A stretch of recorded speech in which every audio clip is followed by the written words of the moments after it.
How to access Cyberdojo on tablet browser.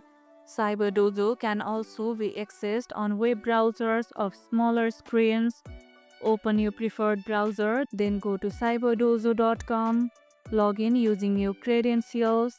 The interface adapts to smaller screens with tabs for exercises, editor, and output panel accessible via navigation menus. You can write code, run tests, and track progress just like on a larger screen. Landscape orientation often gives a better view of the editor and instructions panel. Have you tried Cyberdojo on a tablet or phone? Let us know about it in the comments below. And that's how you can access Cyberdojo on tablet browser.